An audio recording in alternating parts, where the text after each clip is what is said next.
Viral porn star যুগলকে আটকের পর একের পর এক বিপত্তি ঘটেই যাচ্ছে। আটকের নিউজের পর সেই যুগলের ভিডিও হন্যে হয়ে খুঁজছেন নেটিজেনরা। এর ফলে নাদিয়া কিওয়ার্ডটি সার্চ লিস্টে টপে চলে এসেছে গুগল ও ফেসবুকে।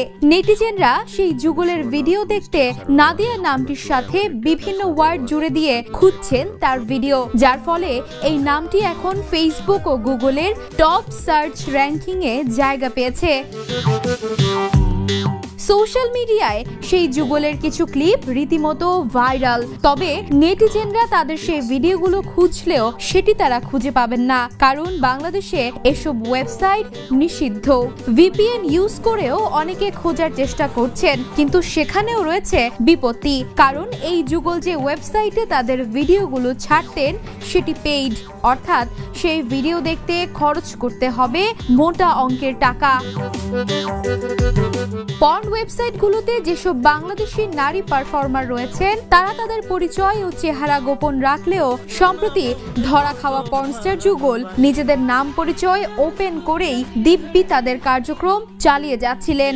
বাংলাদেশের পর্নোগ্রাফি নিয়ন্ত্রণ আইন 2012 অনুযায়ী পর্নোগ্রাফি উৎপাদন ও বিতরণ একটি ফৌজদারি অপরাধ। এই যুগল শুধু নিজেরাই অপরাধী করছে না, বরং অন্যদেরও এই পথে যুক্ত হতে উৎসাহিত করছেন, যার মাধ্যমে বাংলাদেশে বসে পর্ন ভিডিও বানানো এবং প্রচারের একটি নেটওয়ার্ক গড়ে উঠেছে। এই যুগল একটি প্ল্যাটফর্মে সীমাবদ্ধ নন, তাদের ভিডিওগুলো একাধিক আন্তর্জাতিক পর্ন ওয়েবসাইটে ব্যাপকভাবে প্রচারিত হয়। তারা নিজেদের সামাজিক যোগাযোগ মাধ্যম অ্যাকাউন্টগুলোকে খুবই পরিকল্পিতভাবে তাদের কন্টেন্ট প্রচারের জন্য ব্যবহার করেন। দ্য ডিসেন্ট অক্টোবরের প্রথম 2 সপ্তাহে বিভিন্ন ফেসবুক পেজে অন্তত 50টি পোস্ট তালিকাভুক্ত করেছে, যেখানে এই যুগলের ভিডিওগুলো নানাভাবে প্রচার করা হচ্ছে, তবে এসব পেজ তারা নিজেরা পরিচালনা করেন কিনা তা নিশ্চিত হওয়া যায়নি।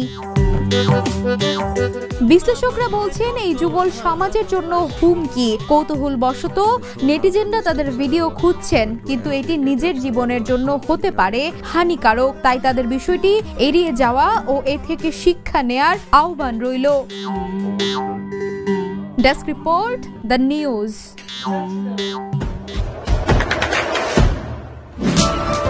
দেশে দেশে সবার সাথে, দ্য নিউজ।